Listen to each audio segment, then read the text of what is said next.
Output के बीच में समय बहुत कम हो। ऐसे में बहुत बड़े प्रोजेक्ट्स को आप जब आप करते हैं तो उसमें कई समस्या है, कैपिटल इंटेंसिव है और फॉरेन मशीनरी की उसकी बहुत इंपोर्ट करना पड़ता है, टेक्नोलॉजीज की बहुत इंपोर्ट करना पड़ता है, और तीसरा वाटर लॉगिंग। ये सारी चीजें उन्होंने उस समय लिखा, उस समय वाटर लॉगिंग शुरू नहीं हुआ था। तो बाद में अभी आप जाके पंजाब में जाएंगे, हर जगह जाएंगे तो वाटर लॉगिंग क्या है तो आपको बताएंगे। तो 1958 में, और उन्होंने यहां तक कहा कि कैनाल्स में वाटर एवेपोरेशन के कारण बहुत वाटर की नुकसान होता है कि आप सेंट्रलाइज्ड वाटर, इसलिए आपकी माइनर इरिगेशन प्रोजेक्ट्स को आप करेंगे तो इसमें कैपिटल इंटेंसिव नहीं होगा और कम खर्च में बढ़ेगा, श्रम शक्ति का बहुत ज्यादा केंद्रित हो जाएगा, और छोटी छोटी जगह पर यह बनने के कारण से वाटर का डिसेंट्रलाइज्ड यूटिलाइजेशन बढ़ेगा। इस प्रकार के बहुत तर्कपूर्ण विवेचन इस पुस्तक में उन्होंने किया है, जो आज और महत्वपूर्ण तर्क के नाते हमारे सामने रखते। और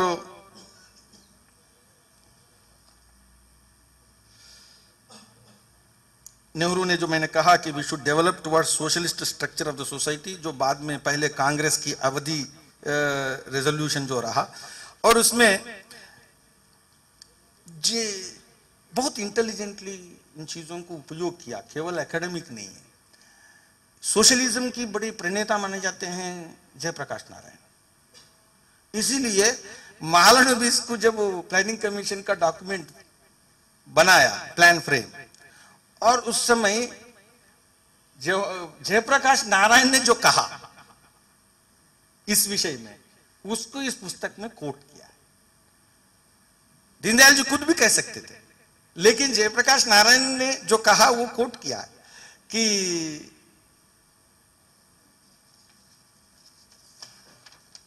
JP had remarked, 7 authors of the Pandit Nehru second 5-year plan are all men from behind the iron curtain. तो ये,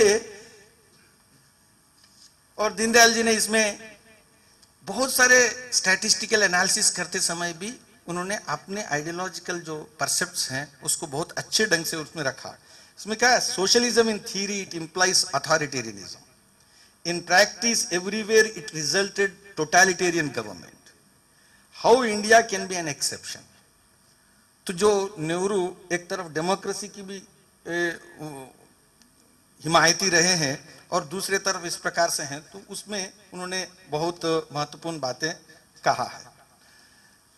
इसमें जो आज वर्तमान में भी हमारे कुछ मौलिक समस्या हैं, अर्थव्यवस्था के सामने चुनौतियां जो फर्स्ट 5-year प्लान से लेकर अभी तक हैं, वो कहा। ट्रेड डेफिसिट, हमारे देश की अभी भी ट्रेड डेफिसिट एक बहुत बड़ी प्रॉब्लम है। हम फर्स्ट 5-year प्लान के समय से लेकर के अभी तक ट्रेड डेफिसिट हमारे लिए हमेशा है कि हम एक्सपोर्ट जो करते हैं उससे ज्यादा इंपोर्ट करते हैं, और एक्सपोर्ट इंपोर्ट का जो बीच का गैप है वो हमेशा ट्रेड डेफिसिट हमारा सबसे ज्यादा, और अभी तो बहुत बढ़ती जा रही है। अल्टीमेटली हम इसका क्या करने वाले हैं and how it is going to be a serious problem, ये उस समय भी उसमें उन्होंने विवेचना किया है। तो और उसका मतलब है कि इन्फ्लेशन के बारे में भी, दीनदयाल जी के बारे में अपने साहित्यिक बैकग्राउंड है, लेकिन उन्होंने सारे आर्थिक जो महत्वपूर्ण बिंदु हैं उसके आधार पर inflation, reliance on foreign capital, black money and depend on big capital industry and neglect of स्वदेशी, ये सब बातें उन्होंने उसमें ये किया है।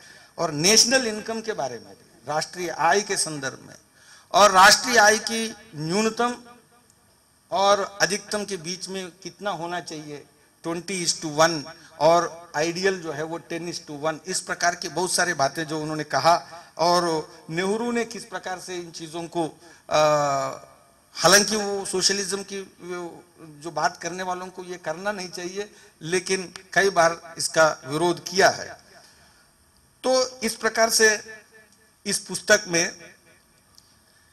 एक पॉलिटिकल प्लान को एक राजनीतिक पार्टी के नेता के नाते मौलिक रूप से, जिसको कहते हैं विश्लेषण करते हुए, एक वैकल्पिक आर्थिक चिंतन और दिशा इस पुस्तिका में उन्होंने संकेत रूप में हर जगह देते गए, प्रश्न खड़ा किया। और प्रश्न केवल खड़ा किया ऐसा नहीं है, और प्रश्न खड़ा करते हुए उन्होंने अपने ओर से जो सॉल्यूशंस हैं, जो इंडिकेटर्स हैं कि भाई इस प्रकार से सॉल्यूशंस हो सकते हैं और फोकस ऐसा होना चाहिए था, और इस प्रकार की उन्होंने बातें वहां पर रखी। तो इसमें मैं 2-3 बातों को और करके मैं समाप्त करता हूं कि दीनदयाल जी ने 2 महत्वपूर्ण बातें हैं कि सोशलिज्म और कैपिटलिज्म के बीच में झगड़ा जो है केवल ओनरशिप का झगड़ा है, कोई और झगड़ा नहीं है। ओनर कौन होगा यही झगड़ा है और कोई झगड़ा नहीं है। सरप्लस कैपिटल का ओनर कौन है, बेसिक प्रॉब्लम यह है। सरप्लस कैपिटल का ओनर है कैपिटलिस्ट, तो कैपिटलिज्म है। सरप्लस कैपिटल का ओनर कैपिटलिस्ट होने से शोषण होता है, इसीलिए स्टेट अप्रोप्रिएट करना चाहिए and state should become the owner, तो सोशलिज्म है। दीनदयाल जी ने कहा कि प्रॉब्लम यह नहीं है, इसमें कोई मौलिक डिफरेंस नहीं होगा। मौलिक है कि भारत के जो आर्थिक विषय हैं कुल मिलाकर के समाज और जो सोच और मानवता है वो अर्थ केंद्रित नहीं है। न डायलेक्टिकल मटेरियलिज्म के आधार पर समाज चलता है, न पूंजी के जो आधार पर जो है वो कैपिटलिज्म प्राइवेट प्रॉफिटियरिंग के आधार पर चलता है।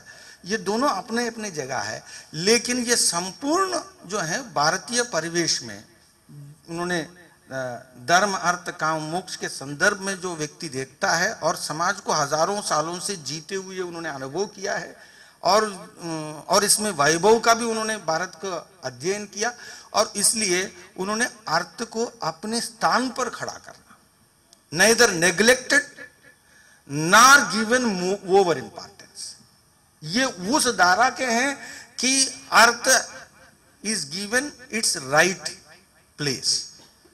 ये एक महत्वपूर्ण विषय है।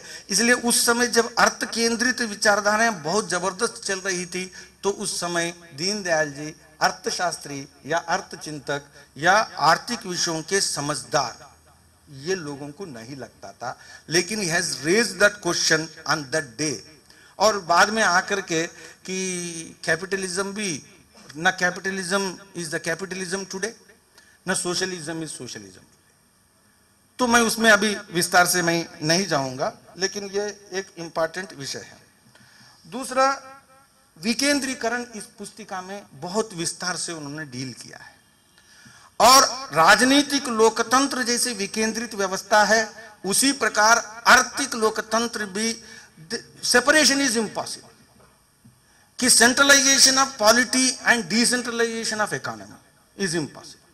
Decentralisation of economy with a centralised polity ये भी इम्पॉसिबल है। इसीलिए हमें राजनीतिक लोकतंत्र को जब विश्वास करते हैं और उनको एक समाधान मानते हैं, तो स्वाभाविक रूप से हमें आर्थिक लोकतंत्र को भी ये करस्पॉन्डिंग एक कंपोनेंट के नाते, एक पैरेलल टायर के नाते अपने को मानना पड़ेगा।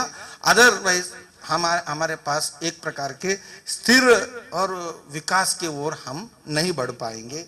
ये विकेंद्रीकरण के विषय में उन्होंने बहुत विस्तार से कहा, और इसमें सेल्फ एम्प्लॉयड सेक्टर और स्मॉल इंडस्ट्री और हेवी इंडस्ट्री, इसके विषय में मैं एक बात कह के समाप्त करता हूं कि वो हेवी इंडस्ट्री किसी भी प्रकार से कहीं भी कुछ भी बिल्कुल नहीं होना चाहिए, ऐसा नहीं था, उन्होंने नहीं कहा। टेक्नोलॉजी की कभी टेक्नोलॉजी नहीं होना चाहिए, उन्होंने नहीं कहा। टेक्नोलॉजी के विरोध में भी उसमें नहीं है और हेवी इंडस्ट्री के विरोध में भी नहीं है, लेकिन उनकी कहना है कि technology ultimately whether it enhances the productivity of the man और it replaces the man, this is the fundamental issue which should guide us. Technology पर से हम कोई समर्थक और विरोध नहीं, ultimately technology, we are not living for the technology, technology is for us. तो इसीलिए कि हमें अपने देश के अंदर आर्थिक व्यवस्था के साथ जब हम बात करते हैं तो उसमें हम अपने देश के लोगों की उत्पादकता बढ़ाना और उसके कारण उनके अंदर उत्पादकता बढ़ाने के पीछे दो है, उनके आय, व्यक्ति की आय बढ़े और व्यक्ति की आय के कारण उनकी मिनिमम आवश्यकताएं पूर्ति हो। किंतु वो आइडियल सिचुएशन नहीं है। आइडियल सिचुएशन ये है कि व्यक्ति की आंतरिक संतुष्टि बढ़े और उसके अंदर से जो आविष्कार करने का जो एक भूख रहता है उसकी संतुष्टि हो। उसके लिए हमारे पास माध्यम बढ़े।